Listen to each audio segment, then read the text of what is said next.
فیض شاہ جہاں صدائے رمضان.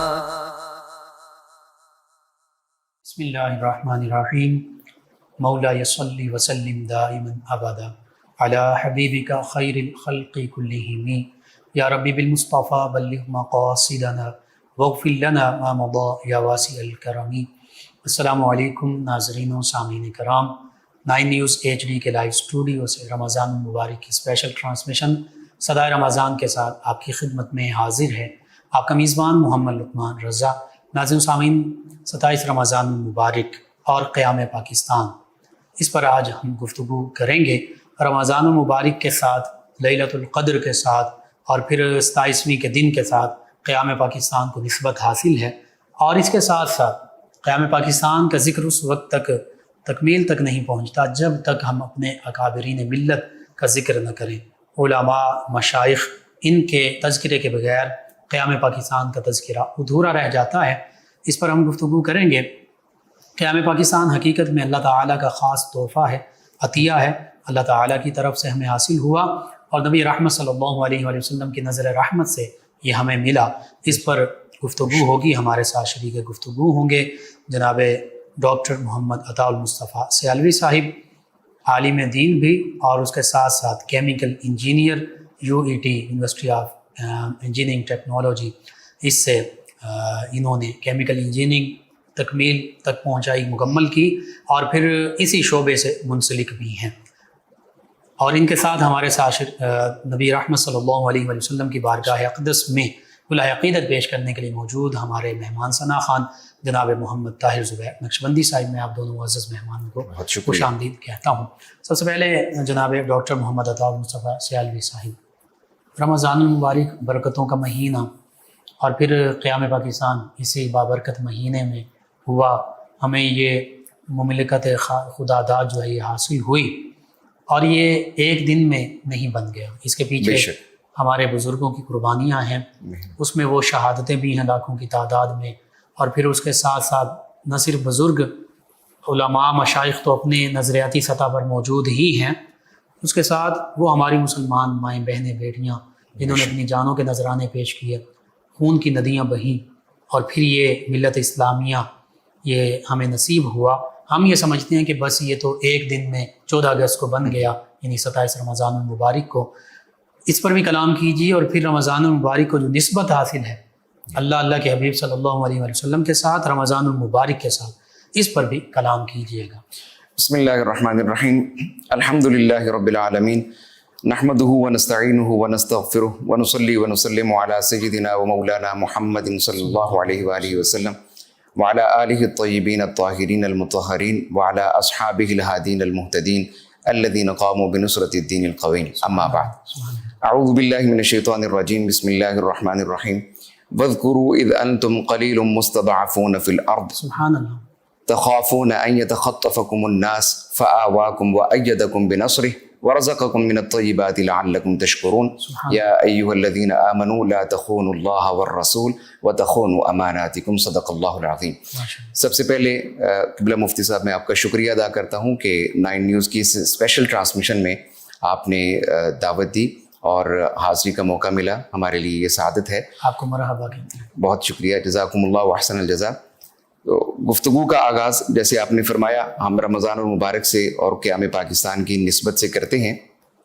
جو میں نے آیت مبارکہ تلاوت کی ہے سورۃ الانفال کی، اس آیت مبارکہ کو بھی ان دونوں کے ساتھ ایک خاص نسبت ہے، کیونکہ یہ آیت مبارکہ اپنے شان و سبب و محل نزول کے اعتبار سے اگر ہم دیکھیں تو یہ جنگ بدر کے حوالے سے ہے. سورۃ الانفال میں اللہ تبارک و تعالیٰ نے ارشاد فرمایا مسلمانوں کو کہ تم یاد کرو اس وقت کو کہ جب تم قلیل تھے، مستضعفون فی الارض تھے، کمزور تھے، اور اس چیز کے خوف میں تھے کہ لوگ تمہیں اچک لیں گے پھر ہم نے تمہیں نصرت اور بخشی. ہجرت مدینہ طیبہ کے بعد ابھی نئی ریاست جی یہاں بالکل. عمل میں آیا تھا. تو اس وقت میں ہم نے تمہاری نصرت کی, تمہیں رزق عطا کیا اور تمہیں اپنے طیبات جو ہیں وہ عطا فرمائی, تو لہٰذا ان طیبات پر تم ہمارا شکر ادا کرو.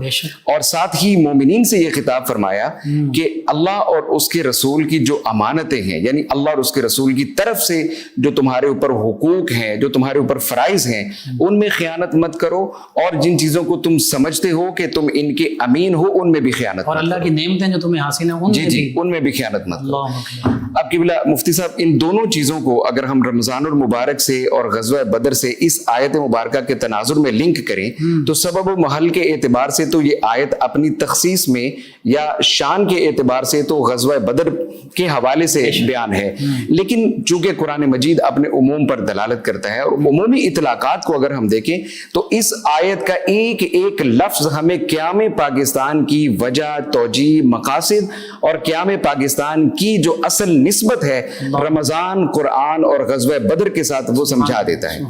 بالکل ایسی ہی صورتحال ہمیں سب کانٹیننٹ میں دیکھنے میں ملتی ہے کہ مسلمان کمزور بھی ہیں اور مسلمان ہر وقت اس خوف میں بھی مبتلا ہیں کہ نہ تو ہم کھل کے اپنے دین کی تبلیغ کر سکتے ہیں, نہ ہم قرآنی منشور کو یہاں پر نافذ کر سکتے ہیں. تو ایسے ہی بالکل انہی دیگرگوں حالات میں اللہ تبارک و تعالیٰ جی اور لوگ ہم پر غالب ہیں, لوگوں کا قانون غالب ہے, اللہ کا قانون غالب نہیں. جبکہ نبی کریم صلی اللہ تعالیٰ علیہ وآلہ وسلم کی حدیث پاک ہے کہ الاسلام یعلو ولا یعلا, کہ اسلام تو غالب ہونے کے لیے ہے, مغلوب ہونے کے لیے نہیں ہے. ایسی صورتحال جب ہمارے سامنے آتی ہے تو ایک مومن کا دل پسیج جاتا ہے. تو اللہ تبارک و تعالیٰ نے پھر مسلمان اکابرین کو پھر یہ توفیقات بخشی کہ انہوں نے جو جدوجہد کی. حضرت سیدنا مجدد الفسانی رحمت اللہ تعالیٰ علیہ نے دو قومی نظریے کی جو بنیاد رکھی, یہ مابعد ہمیں 1947 میں آگے پاکستان کی صورت میں پھر ہمیں یہ مملکت ملتی ہے. درمیان میں جنگ آزادی بھی آ جاتی ہے, علماء اور مشائخ کی قربانی. جی پورا ایک پیٹرن آتا ہے, ایک تسلسل آتا ہے, ایک تبلیغی تسلسل ہے. پھر اس کے بعد تبلیغی مساعی کے ساتھ پھر ان کی مساعی جلیلہ جو ہیں وہ میدان جہاد میں ہیں. دیکھیں ہم صوفیہ چشت کو دیکھیں, خواجہ حافظ جمال اللہ ملتانی رحمۃ اللہ علیہ کو دیکھیں, حضرت بہاؤالدین زکریا ملتانی رحمۃ اللہ علیہ کو دیکھیں, یا ہم اپنے افکار کے اعتبار سے اگر دفاع کی بات کرتے ہیں شیخ شرف الدین یحییٰ منیری رحمۃ اللہ تعالیٰ علیہ کو دیکھیں. ایک پورا تسلسل ہے, اور یہ تسلسل پھر آگے نتیجتاً پاکستان کی صورت میں 27 رمضان المبارک 1947 میں ہمارے سامنے آتا ہے. یہ کوئی ایک دن کی 10 سال کی 15 سال کی جدوجہد نہیں ہے. تو اس کا پورا ایک لنک بنتا ہے. لنک یوں بنتا ہے کہ اللہ تبارک و تعالیٰ نے 27 رمضان المبارک کو لیلۃ القدر میں قرآن مجید کا نزول فرمایا. قرآن مجید نازل ہوتا ہے, قرآن مجید ہمیں ملتا ہے. اب اس وقت میں جو ہمارے پاس 20ویں صدی کا یہ جو وقت ہے, یا بر صغیر کے مسلمانوں کے اوپر جو یہ صورتحال ہے, جو یہ سچویشن بن چکی ہے, اب اس وقت میں اس قرآن کے نافذ کیے جانے کے حوالے سے اور اس قرآن کی پریکٹیکل امپلیمنٹیشن کے حوالے سے ہمیں ایک کنٹری ریکوائرڈ ہے جو خلافت راشدہ کے اسی بہترین نظام کو اپنے اسی نہج پر قائم کر دکھائے. اس کنٹری کو اللہ تبارک و تعالیٰ نے پھر اسی رات میں جو ہمیں عنایت فرمایا ہے, یہ اللہ تبارک و تعالیٰ کی طرف سے ایک اشارہ ہے کہ دیکھو پہلے میں نے تمہیں منشور دیا, اب میں تمہیں اس سچویشن میں سب کانٹیننٹ کے اندر ایک تمہیں خطہ دے رہا ہوں. اس خطے میں اس منشور کو نافذ کرو, میری حاکمیت اور سالمیت کا تحفظ کرو, اور جو شریعہ کے قوانین ہیں ان کو نافذ کر کے دکھاؤ. تو یہ اس کے پیچھے جو تھیولوجی, جو اس کے پیچھے ایک آئیڈیالوجی ہے, وہ کوئی سیکولرزم بیسڈ نہیں ہے, وہ کوئی آپ کہہ لیں کہ سوسائٹی بیسڈ نہیں ہے, وہ کوئی کلچرل بیسڈ نہیں ہے. یہ بالکل ایک ڈیوائن اللہ تبارک و تعالیٰ کی طرف سے ہماری سپورٹ ہے, اور اس کی ایک آئیڈیالوجی پوری ڈیوائن آئیڈیالوجی ہے. ڈاکٹر صاحب دیکھیں, یہ تو قائد اعظم محمد علی جناح علیہ رحمہ نے بھی فرما دیا تھا کہ ہمارا آئین اور قانون تو وہ ہے جو 1400 سال پہلے سے ہمارے پاس موجود ہیں. اور یہ بھی ساتھ فرما دیا تھا کہ ہم تو پاکستان کو اسلام کی لیبارٹری, تجربہ گاہ بنائیں گے. جی بالکل, یہ 1948 میں قائد اعظم علیہ رحمہ نے یہ فرمایا تھا کہ تجربہ گاہ ہوگی پاکستان. اور جو منشور کی آپ نے بات فرمائی, یہ عثمانیہ یونیورسٹی حیدرآباد کے اندر قائد اعظم نے 1941 میں جو ایڈریس کیا تھا, اس سوال کے جواب میں قائد اعظم سے جب کوسچن آنسر نشست ہوئی تو اس میں ایک طالب علم نے کوسچن پوچھا, یونیورسٹی اسٹوڈنٹ تھا, کہ جی آپ کا کانسٹیٹیوشن کیا ہوگا. تو قائد اعظم کی جو ورڈنگ، کیونکہ قائد اعظم خود ماشاءاللہ قانون دان تھے، تو قائد اعظم کی جو ورڈنگ تھی وہ یہ تھی کہ ہمارا جو لیجسلیشن اور کانسٹیٹیوشن ہوگا وہ ڈیوائن لیجسلیشن ہوگا، قرآن کے ہوتے ہوئے ہمیں کسی منشور کی ضرورت نہیں۔ پھر ان سے پوچھا گیا کہ جی آپ اس آئیڈیالوجی کو کیسے سمجھتے ہیں؟ تو آپ نے فرمایا کہ میں اس مسلم آئیڈیالوجی کو یوں سمجھتا ہوں کہ قیام پاکستان اور دو قومی نظریہ کی بنیاد تو اسی دن پڑ گئی تھی جب سب کانٹیننٹ کے اندر پہلا شخص جو ہے وہ مسلمان ہوا تھا، تو اسی وقت جو ہے وہ دو قومی نظریہ کی پروپیگیشن سٹارٹ ہو گئی تھی۔ یہ کیسے ہو سکتا ہے؟ پھر قائد اعظم سے جب یہ پوچھا گیا جی کہ ہم قرآن کو مطلب ہم لنک کرتے ہیں یا قرآن مجید کو جب ہم منشور مانتے ہیں تو آپ اس کے پیچھے جب دین اور مذہب کی جب ڈسکشن ہوتی ہے، دین اور مذہب کے درمیان فرق یا اس کے حوالے سے جب ڈسکشن ہوتی ہے تو آپ اسلام کو کہاں دیکھتے ہیں؟ تو بڑے واشگاف الفاظ میں قائد اعظم رحمۃ اللہ تعالی علیہ فرماتے ہیں، کیونکہ قائد اعظم رحمۃ اللہ تعالی علیہ وہ شخصیت ہیں جن کی خط و کتابت پیر سید جماعت علی شاہ صاحب سے چلتی ہے، قرآن پاک اور تفسیر اور جن کی خط و کتابت حضور خواجہ شیخ الاسلام محمد قمر الدین سیالوی علیہ رحمہ سے چلتی ہے، حضور پیر آفمان کی شریف سے چلتی ہے، اور برچنڈو شریف پیر عبد الرحیم شاہ صاحب سے چلتی ہے۔ تو ایک منجے ہوئے اسلامک سکولر بھی ہیں، آپ ایک اسلامی قانون دان ہیں، آپ وہاں پر یہ لفظ ارشاد فرماتے ہیں کہ ہندوازم ہو یا دوسرا کوئی بھی مذہب ہو، وہاں ہم یہ کہہ سکتے ہیں کیونکہ ان کے مذہب کے لوگ بھی یہی کہتے ہیں کہ مذہب انسان کا اور بندے کا ایک پرائیویٹ تعلق ہے، لیکن اسلام ایسے نہیں ہے۔ اسلام ایک لیجسلیشن ہے، ایک پورا ضابطۂ حیات ہے، ایک سوسائٹی کا پورا قانون ہے جس کو یہاں پر ہم نے نافذ کرنا ہے، اور یہی مقصد ہے کہ ہم نے جدوجہد پاکستان کے حصول کے لیے جو ہے وہ شروع کر رکھی ہے۔ اس سے پتہ چلتا ہے کہ قائد اعظم علیہ رحمہ جو ہے وہ اس بات کو سمجھتے تھے کہ پاکستان کا جو وجود ہے یہ اسلام کی سربلندی کے لیے ہے، یہ اسلام مخالف کسی بھی تھیوری کے لیے نہیں ہے، کسی بھی پریکٹیکل ورک کے لیے نہیں ہے۔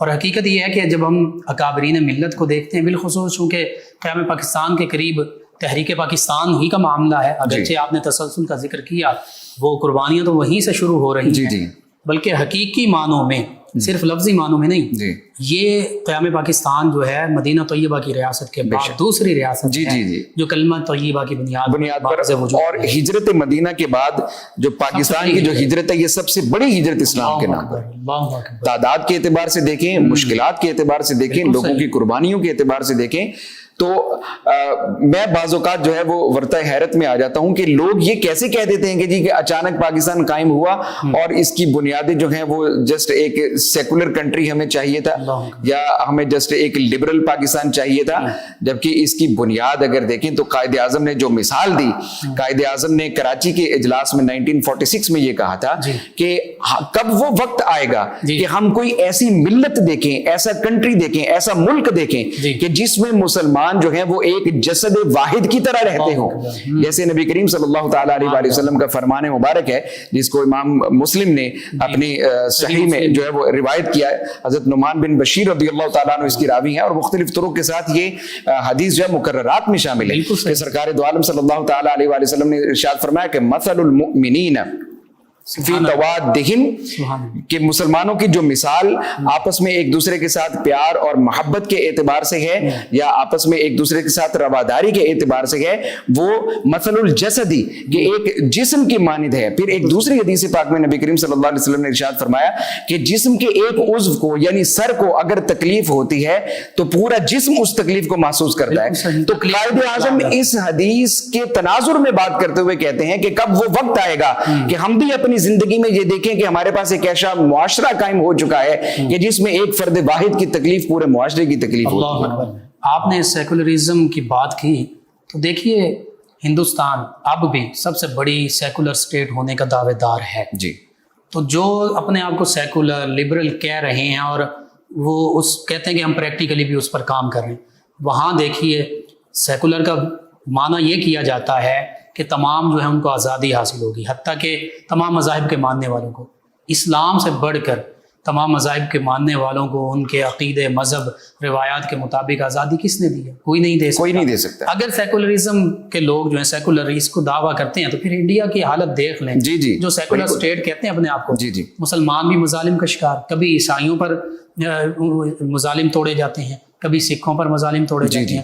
یعنی سیکولرزم کا چہرہ تو بھیانک چہرہ ہمیں انڈیا کی صورت میں سامنے نظر. قائد اعظم کے الفاظ آج بھی ہمارے کانوں میں گونجتے ہیں، جو قائد اعظم علیہ الرحمہ نے فرمایا تھا کہ پاکستان کی طرف آ جاؤ ورنہ تم ساری زندگی ہندوستان کے ساتھ اپنی وفاداریوں کو ثابت کرنے میں لگا دو گے اور لوگ وہ آپ کو آپ کا سٹیٹس نہیں دیں گے. اصل جو چیز ہے، جو ساری جس چیز کے اوپر محنت اور کوشش ہے، وہ ہے آئیڈینٹی کے اوپر.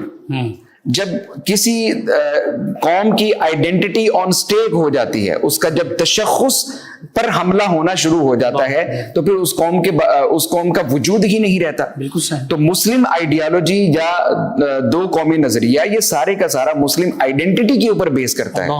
اب ہم اسی آئیڈینٹی کو ہندوستان میں دیکھیں، نہ سکھ اپنی آئیڈینٹی وہاں پر شو کر سکتے ہیں، نہ مسلمان اپنی آئیڈینٹی، نہ ہی کوئی اور کسی اور کنٹری کا، کسی اور مذہب کا شخص جو وہاں پہ رہتا ہے وہ اپنی مذہبی رسومات کو اپنی مکمل آزادی اور آئیڈینٹی کے ساتھ جو ہے وہ سامنے لا سکے. تو قائد اعظم نے اسی مسلم تشخص کو سامنے رکھتے ہوئے اس تحریک کا جو ہے وہ آغاز کیا تھا کہ اصل میں اس وقت ہمارا تشخص آن سٹیک ہے، ہمیں جانا نہیں جاتا، ہم پہچانے نہیں جاتے کہ ہم کیا چیز ہیں. اور جیسے ابھی 27 رمضان المبارک کے حوالے سے یا رمضان المبارک میں قیام پاکستان کے حوالے سے مجھے علامہ اقبال کا وہ شعر یاد آ گیا کہ حضرت علامہ اقبال علیہ الرحمہ نے فرمایا تھا کہ میرے عرب کو آئی تھی ٹھنڈی ہوا جہاں سے، میرا وطن وہی ہے، میرا وطن وہی ہے. اور خاص ہے ترکیب میں قوم رسول ہاشمی. یہ کس طرف ہے سارے معاملات؟ یہ دیکھیے ڈاکٹر صاحب، بالکل وطن کی محبت یہ بھی ضروری ہے، لیکن اسلام صرف وطن کی محبت تک نہیں رہتا. علامہ اقبال علیہ الرحمہ نے ہی اس کا ذکر کیا تھا کہ جو قوم ہے وہ وطن سے نہیں ہے، جی وہ مذہب سے ہے. لیکن ہم مسلم قوم ہیں، پاکستانی بعد میں ہیں، جی بے شک مسلمان پہلے. لیکن جو علامہ اقبال کا یہ جو میں نے بھی شعر کوٹ کیا ہے، اس کا جو پہلا مصرع ہے وہ ماں بعد وطن کی تشریح کر دیتا ہے کہ وطن کون سا وطن کہ جہاں سے میرے عرب کو ٹھنڈی ہوا آئی تھی. اور وہ وطن اسلامی وطن ہی ہو سکتا ہے کہ جہاں پر آپ کی شریعت کا قانون جو ہے وہ نافذ کیا جائے. اور مسلم ہیں ہم، غالباً فرمایا تھا ایک ہو سارا جہاں ہمارا. جی جی بے شک بے شک. بہرحال اس پر انشاءاللہ گفتگو کا سلسلہ جاری رکھتے ہیں. ہمارے ساتھ موجود ہیں ہمارے مہمان ثناخوان جناب محمد طاہر زبیر نقشبندی صاحب، جو نبی کریم صلی اللہ علیہ وسلم کی بارگاہ ناز میں ہدیہ عقیدت پیش کریں گے. جی جناب محمد طاہر زبیر نقشبندی صاحب. رسول امین ختم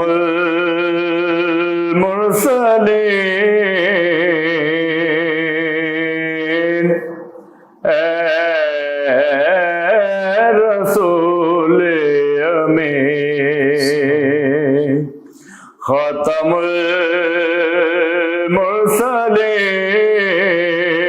المرسلین، تجھ سا کوئی نہیں،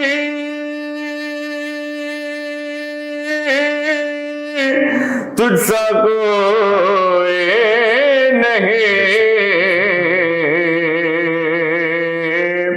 ہے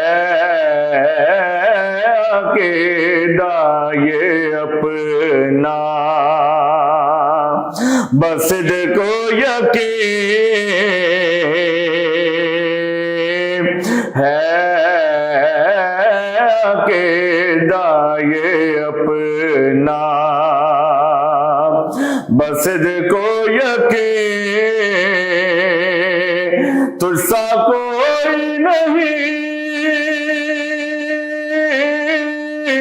تجھ سا کوئی نہیں اے رسول امین. سبحان اللہ بے شک. اور دست قدرت نے ایسا بنایا تجھے، جملہ صاف سے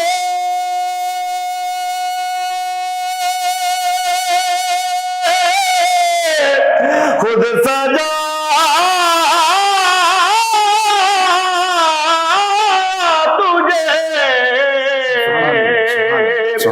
دست قدرت نے ایسا بنایا تجھے جملہ صاف سے خود سجایا تجھے اے ازل کے حسین اے ابد کے حسین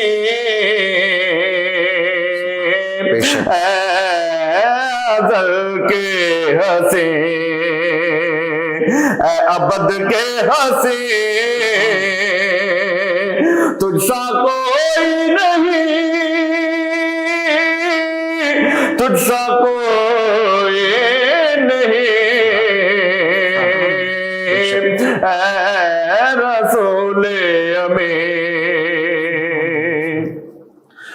اور بزم کونین پہلے سجائی گئی پھر تیری ذات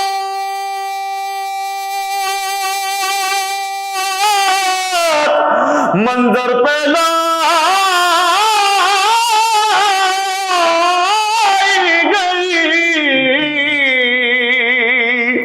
بزم کونین پہلے سجائی گئی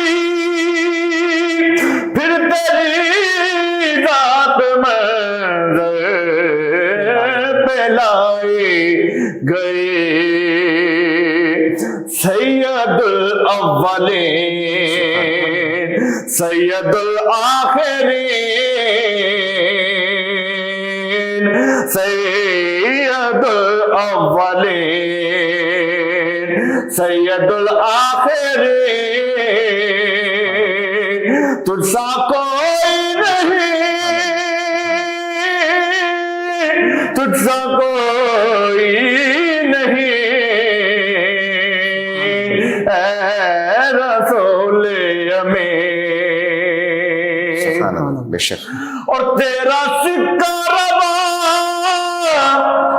کل جہاں پہ ہوا اس زمین پہ ہوا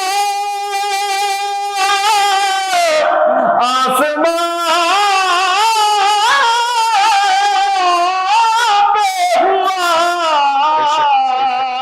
بے شک تیرا سکہ روا کل جہاں پہ ہوا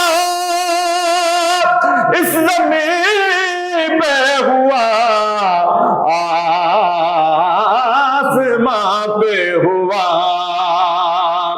کیا عرب کیا عجم سب ہے زیر نگی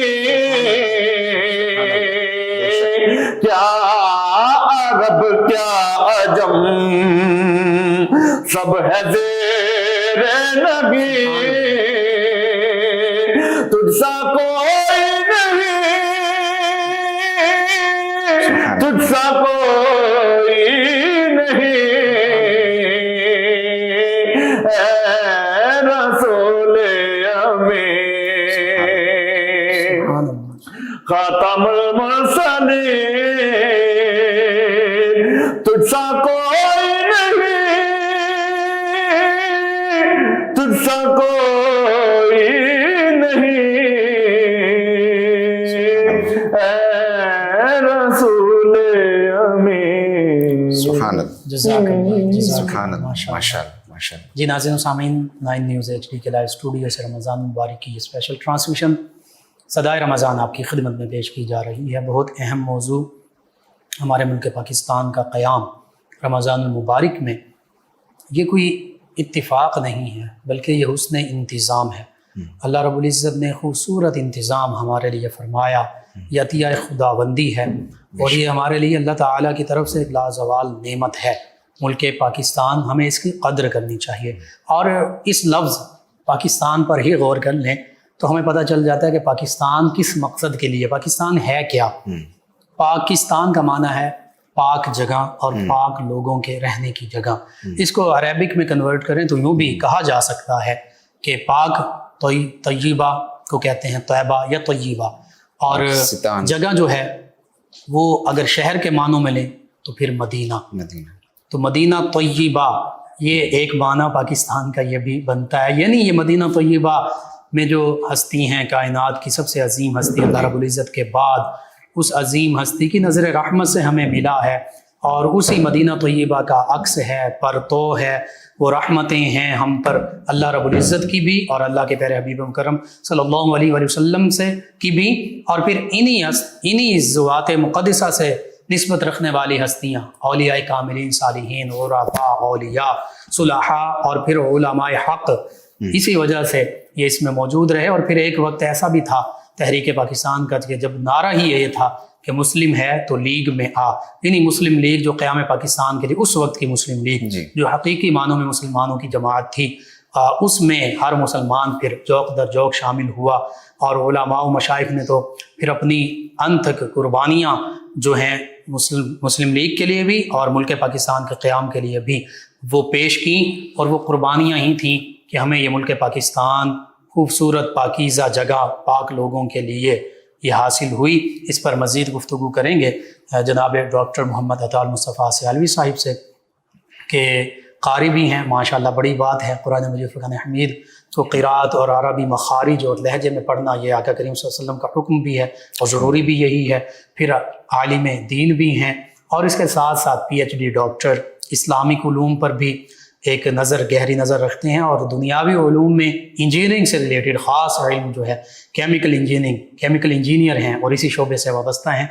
یہ ہونا چاہیے آج کے ہمارے نوجوانوں کے لیے کہ مدارس کے طلباء جو ہیں انہیں جدید جو عصری علوم ہیں، ماڈرن سٹڈیز ہیں، ان کی طرف آنا چاہیے، اور جو ماڈرن سٹڈیز پڑھ رہے ہیں، سائنس پڑھ رہے ہیں کسی بھی شعبے سے، انہیں دینی علوم بھی حاصل کرنی چاہیے. پھر ہی ایک کامل مسلمان اور علم کے حوالے سے کامل اسکالر بن سکتا ہے بندہ. جی ڈاکٹر محمد عطا المصطفیٰ سیالوی صاحب، اکابرین ملت، ہمارے علماء، ہمارے مشائخ، ایک لمبا سلسلہ ہے لیکن جو ضروری ہے جامع انداز میں اس پر ضرور کلام کیجیے گا. ابھی جیسے آپ نے بہت اچھی تشریح فرمائی پاکستان، لفظ پاکستان کی، اور ساتھ ہی جو ہے وہ علوم اسلامیہ اور سائنسز کا جو ایک امتزاج ہے یہ ہونا چاہیے، اس حوالے سے بھی آپ نے بہت اچھی گفتگو، اور یہ وقت کی اہمیت و ضرورت ہے. میں یہاں یہ چیز جو ہے وہ ایڈ کرنا چاہتا ہوں کہ ایسے ہی اسکالرز ہمیں تحریک پاکستان میں ملتے ہیں. اللہ اکبر. 1897 کی پٹنہ کی سنی کانفرنس کو اگر ہم دیکھیں تو اس میں خطاب فرمانے والی ایک شخصیت ایسی ہیں جو وقت کے مجدد بھی ہیں، مفتی بھی ہیں، شیخ الحدیث بھی ہیں، سائنسدان بھی ہیں، جن کو آج لوگ اعلیٰ حضرت امام احمد رضا بریلوی رحمۃ اللہ تعالیٰ پہلے مسلم سائنٹسٹ آپ ہیں. بالکل. تو اس کے علاوہ بھی ہمیں شخصیات جو ہے وہ ملتی ہیں، لیکن اعلیٰ حضرت کے حوالے سے جو ہم دیکھتے ہیں تو تحریک محبت میں بات نہیں کر رہے. جی یہ حقیقت کی بنا پر ہے. علی گڑھ یونیورسٹی کے پروفیسر جو ہیں میتھمیٹکس کے، وہ آپ سے آ کے مسائل بالکل ایسا ہی ہے، بالکل ایسا ہی. اور اس کے لوگرتھم کے بھی، اور اس کے علاوہ جو ہمارے اس کے مسائل ہیں خاص طور پہ جو ٹرائنگل سے ریلیٹڈ ہیں، یا جو ہمارے ارضیات سے متعلق جو ریلیٹڈ جو مسائل ہیں خاص طور پہ زمین کی ڈویژن کے حوالے سے، تو وہ لوگ اعلیٰ حضرت سے آ کے رقبے کیلکولیٹ کرواتے تھے اور پھر اس کے مطابق اپنی ڈویژن کیا کرتے تھے. ایسے لوگوں نے قربانیاں دی ہیں. تحریک قیام پاکستان میں ان لوگوں کی قربانیاں شامل ہیں. یہ صرف ہم ان کے نام اس لیے نہیں لیتے کہ ہمیں ان سے عقیدت ہے، ہمارا ان سے تعلق ہے ہی کیوں، ہماری اگر ان سے عقیدت بھی ہے تو ہے ہی کیوں. اسی وجہ سے تو عقیدت ہے کہ یہ نبی کریم صلی اللہ علیہ وسلم کے اس دین متین کے خادم تھے، اور ہم ان کے نقش قدم پر چلنے کی کوشش میں ہیں. جو ایک انہوں نے تحفہ پاکستان کی صورت میں اپنی قربانیاں دے کر، اپنا لہو گرما کر، اپنے بچوں کو قربان کر کے، اپنی جوانیاں بڑھاپے قربان کر کے، جو ایک انہوں نے پاکستان کی صورت میں ہمیں تحفہ 27ویں شب کو جو ہے وہ عنایت فرمایا ہے، ہم اس کو سنبھال تو سکیں. تو اس کی تاریخ تو بہت پرانی ہے، لیکن ہم 1857 کی جنگ آزادی سے آتے ہیں. مرد مجاہد مولانا فضل حق خیر آبادی شہید رحمت اللہ تعالی علیہ، آپ کی قربانیوں کو کون نہیں جانتا. بدایوں کے جو علماء ہیں ان میں فیض احمد بدایونی رحمت اللہ علیہ ہیں، مفتی جی بالکل مفتی صدر الدین خان صاحب ہیں. یہ وہ لوگ ہیں کہ جو 1857 کی جنگ آزادی میں مولانا فضل حق خیر آبادی رحمت اللہ تعالی علیہ فرمایا کرتے تھے کہ ہم نے بر صغیر کی گلی گلی میں کوچہ کوچہ میں پاکستان کا دین کا اور مسلمانوں کے لیے ایک الگ مملکت کا پیغام اور نام اس حد تک پہنچا دیا ہے کہ ایک چھوٹے سے چھوٹا بچہ بھی یہ جانتا ہے کہ ہم نے اس مملکت کو حاصل کرنا ہے. پھر ان لوگوں پر جو ظلم کیا گیا، جو تشدد کیا گیا، پھر ان لوگوں پر جو نہتے، ان کے اوپر جو فائرنگ کی گئی، ان کا جو قتال کیا گیا، کالا پانی بھیجا گیا، کالے پانی میں بھیجا گیا، کیا کیا بعض کا زہر کا معاملہ ہوا، بعض کا وہ کھانے میں جو سور جی بالکل اس کا معاملہ کیا گیا. جی ایسے ہی. اور پھر یہاں سے پھر ہم جو ہے ہمارے اکابر جو ہیں انہوں نے سنی کانفرنس کی ایک بنیاد رکھی، جس کا پہلا اجلاس 1857 میں پٹنہ میں ہوتا ہے، آل انڈیا سنی کانفرنس تھی. اور اس میں بلکہ اس کو آل انڈیا بھی چلے نام کی حد تک تو ہم کہہ سکتے ہیں، ورنہ یہ ایک انٹرنیشنل سنی کانفرنس تھی جس میں ہم دیکھتے ہیں کہ مدینہ شریف سے جو ہے وہ قطب مدینہ مولانا ضیاء الدین شاہ صاحب رحمۃ اللہ تعالی علیہ جیسی شخصیات بھی مابعد میں شامل ہیں، اور آپ کے علاوہ بھی مطلب عرب سے شخصیات جو ہیں وہ اس تحریک میں شامل ہیں. بیسیکلی یہ ایک انٹرنیشنل آپ کہہ لیں کہ سنی کانفرنس ہے، لیکن چونکہ اس کا قیام انڈیا میں ہوا تھا اس لیے اس کا نام انڈیا آل انڈیا سنی کانفرنس کے طور پر. ایک کنکلوژن ہمیں 1946 کی آل انڈیا سنی بنارس کانفرنس، اس سے پہلے اگر ہم جاتے ہیں 1925 کی جو بنارس جو آل انڈیا سنی کانفرنس ہے اس میں آ جائیں. پھر اس کے بعد تسلسل ہے 1930 میں پھر جو علامہ اقبال کا خطبہ بڑا مشہور ہے وہ بھی اسی کانفرنس میں اس کے اینول جو ہے وہ جلسے میں تھا. اس کے بعد 1935 کی کانفرنس میں آ جائیں، پھر 1940 کی قرارداد مقاصد میں آ جائیں، پھر 1941 میں عثمانیہ یونیورسٹی میں آ جائیں، پھر 1945 میں آپ ایڈورڈز کالج پشاور میں چلے جائیں، پھر 1946 میں آپ بنارس کی کانفرنس میں آ جائیں جہاں محدثی کچھوچوی رحمۃ اللہ تعالی علیہ نے خطبہ استقبالیہ میں کہا تھا کہ اب ہم اس اسٹیج پر ہیں کہ اگر جناح پیچھے ہٹتے ہیں تو ہٹ جائیں، مگر ہم خدا کے اس قانون کے نفاذ کے لیے جس مملکت پاکیزہ کی طرف بڑھ چکے ہیں ہم یہاں سے پیچھے نہیں ہٹ سکتے. اور اگر یہاں پہ دیکھا جائے تو پیر آف مانکی شریف، پیر عبد الرحیم شاہ صاحب رحمۃ اللہ علیہ، پیر برچونڈی شریف والے جو پیر ہیں، بڑے واشگاف الفاظ میں انہوں نے کہا کہ ہم قائد اعظم کے ساتھ ہیں ہی اس لیے کہ ہم مملکت خداداد پاکستان اسلام کے نام پر چاہتے ہیں، شرعی بنیادوں کے اوپر جہاں پر قوانین رکھے جائیں، جہاں نفاذ اسلامک لیجسلیشن کا ہو، اسلامک جیورسپروڈنس کا ہو، ہم وہ مملکت چاہتے ہیں. اگر اس میں ہمارے ساتھ دھوکہ ہوتا ہے تو سب سے پہلے چھوڑنے والے بھی ہم ہوں گے. اور یہ وہ وقت ہے کہ جب یہ لوگ کمزور ہیں بظاہر. اور آپ دیکھیں خواجہ محمد قمر الدین سیالوی حضور شیخ الاسلام رحمۃ اللہ تعالی علیہ غریب نواز، آپ کی شخصیت کو دیکھیں کہ ایسٹ ویسٹ پنجاب کا جو وزیر اعلیٰ ہے خضر حیات ٹیوانہ، اس کی طرف سے جب آپ کو پیشکش کی جاتی ہے تو آپ بڑے واضح الفاظ میں یہ فرماتے ہیں کہ پہلے تو آپ کمشنر سرگودا کی طرف سے بھیجا گیا جو ٹائٹل اس کو پھاڑ کے پھینک دیتے ہیں کہ مجھے تو یہ ٹائٹل چاہیے ہی نہیں. آج بھی درگاہ سال شریف میں اگر ہم جاتے ہیں تو قائد اعظم کی جو خط و کتابت ہے آپ کے خطوط ہمیں ملتے ہیں جو حضور شیخ الاسلام کے ساتھ ہے. تو حضور شیخ الاسلام کے الفاظ آپ نے فرمایا کہ خضر حیات ٹیوانہ وزیر اعلیٰ پنجاب ضرور ہوگا، ایسٹ ویسٹ پنجاب کا پورے کا وزیر اعلیٰ تھا اس وقت، اور یہ اس کی ڈیوٹی تھی کہ جو مشائخ اس طرح سے جو ہے وہ متحرک ہیں اور لوگوں کو تحریک میں لانے کی کوشش کر رہے ہیں ان کو پیشکش کی جائے، ان کو روکا جائے جس بھی طرح سے. تو حضور شیخ الاسلام خواجہ محمد قمر الدین سیالوی رحمۃ اللہ علیہ نے فرمایا تھا کہ میں نے اللہ تبارک و تعالیٰ کے 99 ناموں میں خضر حیات ٹیوانہ کہیں نہیں پڑھا، تو یہ خدا تو ہو نہیں سکتا. تو اس لیے یہ جدوجہد دیکھیے آج کے دور میں اگر ہم دیکھیں اس پیراڈائم میں دیکھیں کہ جہاں ہمارے پاس ایک آزاد ملک بھی موجود ہے، ہم پھر بھی اتنی واضح اور سیدھی بات نہیں کر سکتے. ٹھیک ہے، ہم ڈرتے بھی ہیں، ہمارے اوپر خوف کا تسلط بھی ہوتا ہے اور ہمیں دبایا بھی جاتا ہے. لیکن آپ یہ دیکھیں کہ یہ وہ بزرگ ہیں کہ جن کے پاس ابھی کوئی آزاد مملکت نہیں ہے، ابھی اگر ان کے اوپر تسلط ہے تو انگریز کا ہے اور اغیار قابض ہے، ظلم ہو سکتا ہے اور ہوا بھی ہے. ماقبل مشائخ کے ساتھ جو معاملہ ہوا ہے صرف انہی واشگاف الفاظ میں سیدھی سادھی بات بات کرنے کی بنا پہ جو ان کے ساتھ معاملہ ہوا ہے اور نہتے جو ان کو شہید کیا گیا، یہ ساری باتیں سامنے ہونے کے باوجود جو ہے وہ صدر الافاضل مولانا نعیم الدین مراد آبادی رحمۃ اللہ علیہ، آپ بنارس کی کانفرنس کے منتظم اعلیٰ تھے، اور حضرت مولانا سید احمد سعید کاظمی صاحب رحمۃ اللہ علیہ 15 لوگوں کی جو ایک شریعہ بورڈ جو وہاں پہ بنایا گیا، اس میں حضرت مولانا سید دیدار علی شاہ صاحب جیسے لوگ، سیدنا مولانا سید احمد قادری رحمۃ اللہ تعالیٰ علیہ بول برکات آپ جیسے لوگ، حضرت مولانا پیر سید امین الحسنات جیسے لوگ، حضرت سید احمد سید کاظمی صاحب رحمۃ اللہ تعالیٰ علیہ جیسے لوگ، اور بدایون کے علماء اور دیگر جو بریلی شریف کے علماء، یہ سارے لوگ تو اس کی لیجسلیٹو کمیٹی کے اندر شامل تھے، جن میں صدر الشریعہ حضرت اعظمی رحمۃ اللہ تعالیٰ علیہ آپ شامل ہیں، یہ سارے جی امجد علی اعظمی رحمۃ اللہ تعالیٰ علیہ،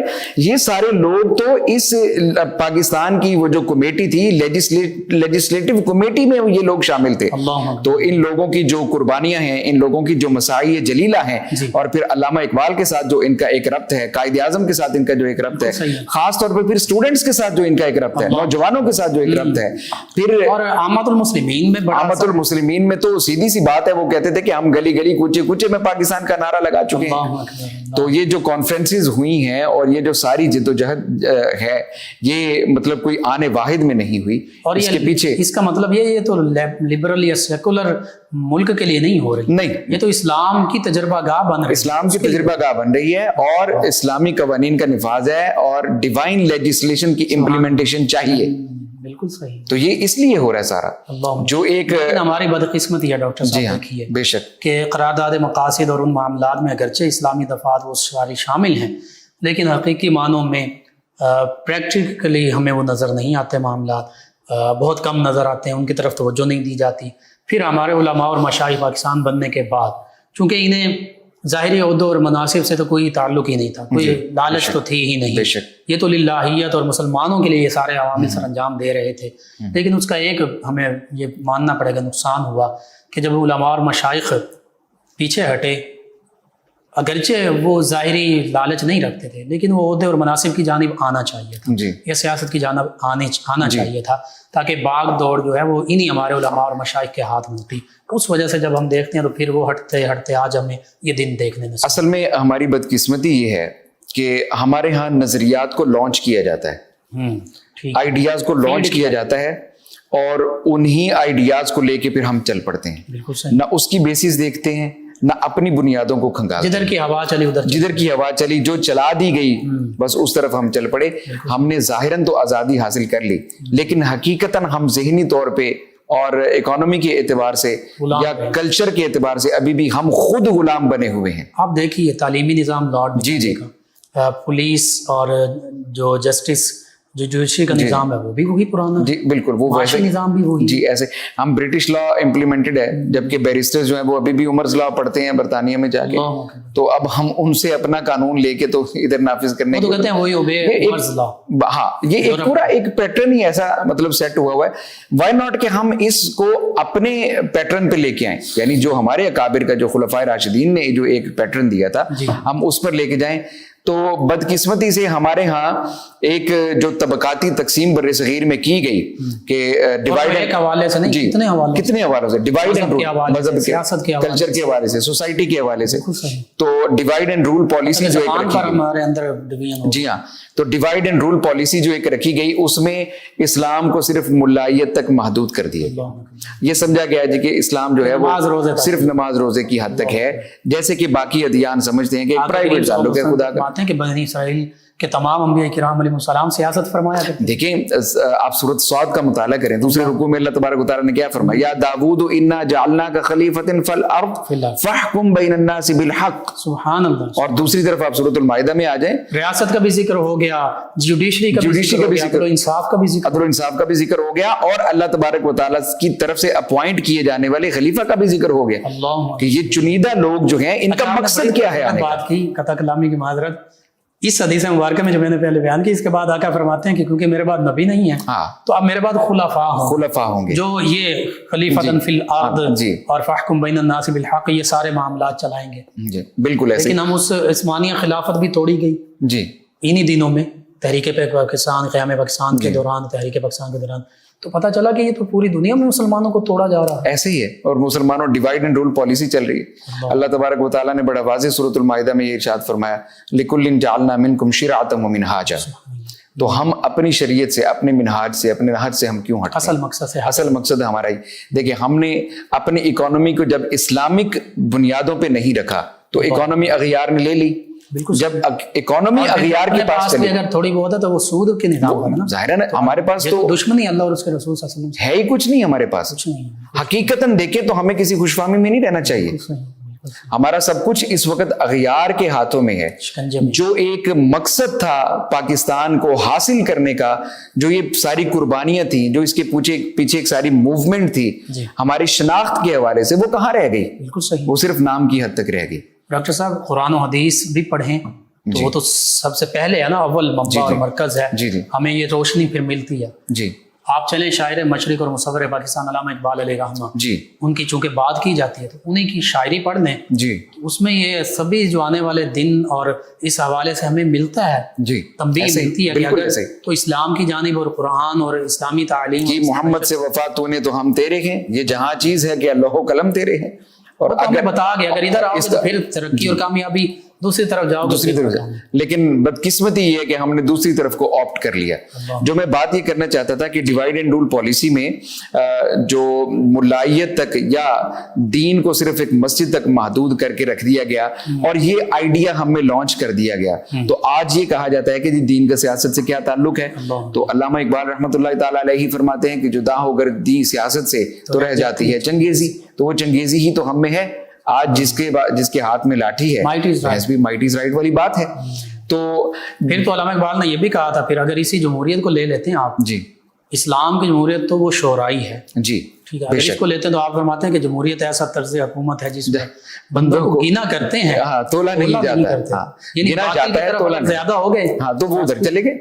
تو بہرحال یہ تو پورا ایک نظام. دیکھیں حضرت عبدالعلیم صدیقی میرٹھی رحمۃ اللہ علیہ، آپ کی جو ہے وہ اسلامک لیجسلیشن کے حوالے سے جو کوششیں ہیں، اور بعد ازاں پھر ان کے جو صاحبزادے مولانا شاہ مندورانی صدیقی رحمۃ اللہ تعالیٰ علیہ ان کی، تو اب ان کو جو ہے وہ پاکستان میں بعد ازاں خاص طور پہ تنقید کا نشانہ بنایا جاتا تھا.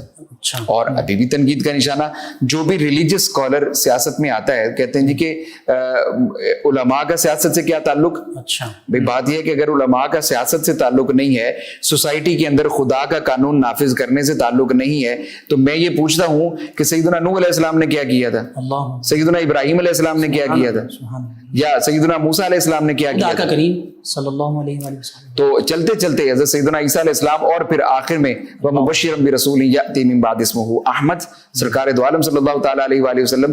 آپ نے خود جو ریاست مدینہ کی بنیاد رکھی ہے، تو آپ کی جو مدنی زندگی ہے اور اس میں اگر ہم دیکھتے ہیں تو ہمیں کم و بیش 50 سے زیادہ چھوٹی بڑی جنگیں ملتی. تو ریاست کا سربراہ بھی آپ ہیں، سپہ سالار بھی آپ ہیں، چیف آف آرمی اسٹاف بھی آپ ہیں، اور بھی ہیں. سب آپ صلی اللہ علیہ وسلم کی جو شخصیت ہے، آپ کی شخصیت کو تو حیثیات جو ہیں وہ آپ کے جو جہات ہیں، ڈائمینشنز ہیں، وہ ختم ہی نہیں ہو سکتی، وہ تو ہم گن ہی نہیں سکتے. تو مطلب میرے کہنے کا یہ ہے کہ سب سے بڑا پرابلم یہ ہوا ہے ہمارے ساتھ، جس وجہ جو آج ہم 75 سال بعد بھی ایک خمیازہ بھگت رہے ہیں، پرابلم ہی ہمارے ساتھ یہ ہوا ہے کہ پاکستان کو، سیاست کو دین سے الگ کر دو. دین کا نام ہی نہ رہے، ملائیت اور چیز ہو، دین قرآن حدیث پڑھنے پڑھانے تک محدود رہ جائے، اور ریاست جو ہے وہ اپنے امور جیسے تیسے سر انجام دے. ہم یہ کہہ رہے ہیں کہ دین جو ہے یہ قابل عمل نہیں ہے. قابل عمل، جی جی بالکل، ہم عملی طور پہ یہ کہہ رہے ہیں، یہ حقیقت ہے اور ہمیں اس حقیقت کو ہم جھٹلا نہیں سکتے. ہم عملی طور پہ یہ کہہ رہے ہیں. دیکھیں آج بھی ہمارے یہاں پیٹرنز کون سے فالو کیے جاتے ہیں؟ کلچرل پیٹرنز، سوسائٹی کے پیٹرنز ہمارے یہاں کون سے فالو کیے جاتے ہیں؟ جو اغیار ہمیں دیتے ہیں، جو نظریہ ہمیں لانچ کر دیا جاتا ہے، تو پھر وہی ہم فالو کر کے ہم نے 75 سال میں کوئی کامیابی حاصل کی؟ ہمارے پاس کوئی کامیابی نہیں، سوائے اس کے کہ ہم دو ٹکڑے ہو گئے. تو جب تک ہم ان چیزوں کو نہیں سمجھیں گے، اللہ تبارک و تعالیٰ کے دین کو تخت پہ نہیں لے کر آئیں گے، جب تک